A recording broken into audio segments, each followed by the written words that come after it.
Welcome back, Vikings. I'm Costanza. I'm Levi, And this is Viking Vision.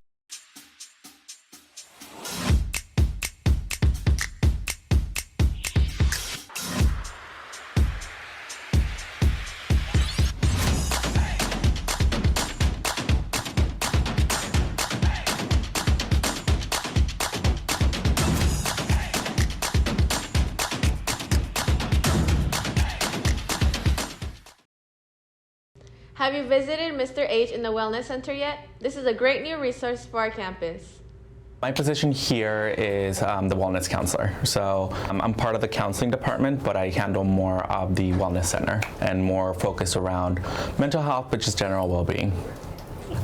Usually students can find me here in the Wellness Center, which is in M2.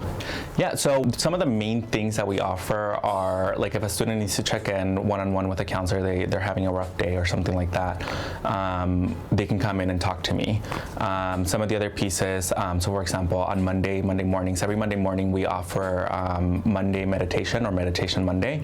And then we're also starting to do, it's called Viking to Viking, which is going to be a student group that's going to focus on promoting well-being to the rest of the school community. If students are interested in joining Viking to Viking, they absolutely still can. We've had a couple of meetings, but we're still kind of in the beginning stages of it. So really all students really need to do is they can either come see me in M2 and talk to me and just say that they're interested, or if they want to send me an email, that's also fine as well, and get them the information that they need. I'm usually here starting around 8 in the morning until about 3:30 or 4 in the afternoon, unless I have a meeting or something, but there's usually a sign at the door that lets students know whether or not I'm here. Other than that, the only other thing that I ask for is if a student has class is that they check in with their teacher first and they bring a pass with them, or their teacher emails me or calls me to let me know that they know that they're coming here. I think one of the main things that we're trying to promote in the Wellness Center is obviously well-being, but to me, I think personally, it's more of really identifying what health and what it looks like for you as an individual. If one student needs to talk more about their mental health, great, let's do that. If somebody else wants to focus on their physical health, great, let's figure that out as well. If you want to talk about relationships or anxiety or family stuff, let's figure that stuff out as well. The other most important piece is for students to be able to identify, like myself, but any other adult in the school, as a safe person to go to and to seek help and seek support. I think the last thing would be students are honestly just welcome to be here. You don't need to have a reason to want to be here. I think for students, sometimes they feel like I need to be struggling in order to seek a place like this out. And the reality for me is that you should be able to feel comfortable in the space when you don't need anything, so that when you do need something, you know exactly where to go and you know what to do and what to expect. Make sure to stop by the Wellness Room soon. Students taking AP courses must make their final payment by Thursday, November 9th. For more information about test payment or fee waivers, contact Ms. Worley in the College and Career Center. Due to the current opiate crisis in Los Angeles County, having Narcan on hand at school is a vital aspect of emergency preparedness. Everyone has seen this before, Narcan. This box is great because you open it up and it tells you exactly how to give it. All the instructions are right here for you. This is going to be the key to save a life. We as a school district wanted to be prepared as we possibly can in the event, God forbid, this were to ever happen in our school district, that we were ready to help save somebody's life. I think it should be on campus. Lately there's been a lot of kids, not in this district, but in many other districts, that have been overdosing at school. So I feel like that would be an amazing plus just to have that for safety. I think it's a good subject to teach to students, because you never know what could happen. Since it's something that could be able to help from overdosing, definitely it could be able to help give more knowledge of those, so that if someone has overdosed, they know how to operate it. The new district policy is in response to a national surge in fentanyl overdoses that has hit home in the San Gabriel Valley. Across all age groups, it was nearly 13-fold increase between 2016 and 2021 in the fentanyl overdose burden here in LA County. And for youth, individuals aged 17 and younger, we saw an 8-fold increase between 2018 and 2021. So there really is no age group that has been spared the fentanyl overdose crisis here in LA County. And youth, in many cases, do not know they are taking the deadly drug.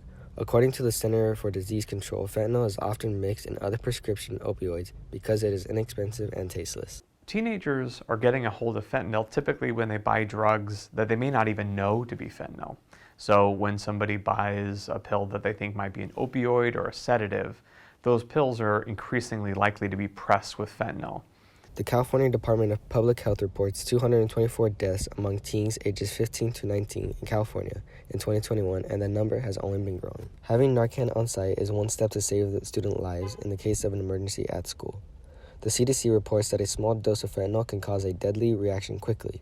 Detective Esquivel of the Covina PD provides education to the Covina community about the dangers of buying unprescribed drugs. I believe there's many ways we could protect our citizens and community against this crisis. Again, it's by education, just knowing the dangers of it, like knowing that 1 to 2 milligrams of fentanyl could cause an overdose, knowing that 99.9% of prescription pills out on the street are fake. Covina Valley School District is also providing parent education and mental health support, getting to the root of why teens choose to take drugs in the first place. Many people that use drugs out of some sense of suffering or out of some sense of wanting excitement or more. And either way, reaching out for help outside of ourselves can be life-saving. Anything can happen anywhere, and schools must be equipped to respond efficiently. With Halloween coming up, stay safe and well-informed. For this upcoming Veterans Day, Sierra Vista Middle School will be hosting their annual Field of Valor from November 4th to November 11th. They are currently looking for volunteers for this event. If you are interested, visit the Field of Valor website. They are also accepting donations for flags which will honor active duty and military veterans. Halloween is around the corner. Let's go over the school rules for this spooky season.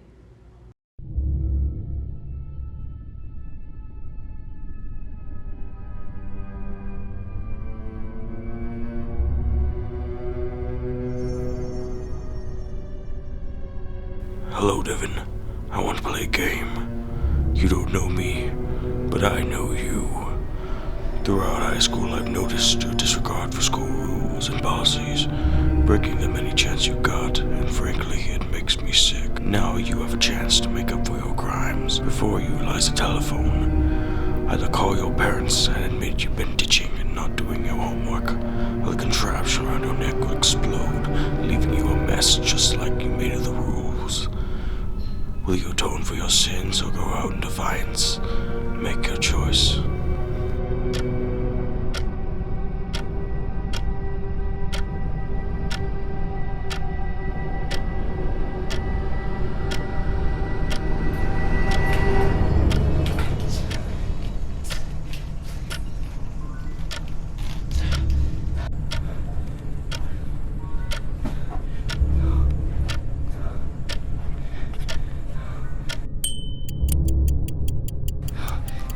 No!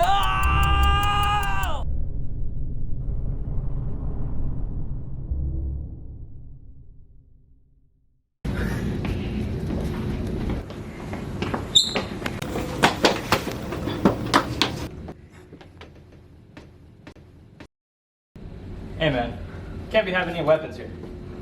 And no mask too. Take that off. Not here, dude. Regular school rules regarding dress code must be followed. Costumes as well may not be demeaning to any ethnic group, race, religion, or nationality.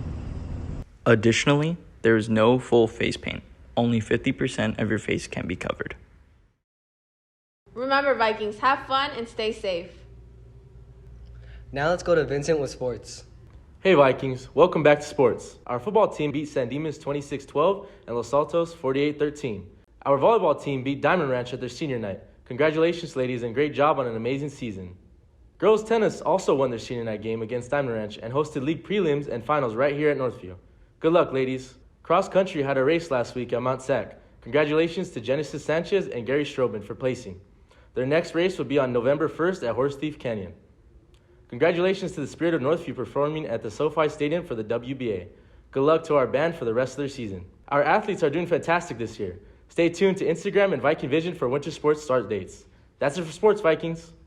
Well, that's all for today's episode. And remember, Vikings, go life. Good life. Catch you later.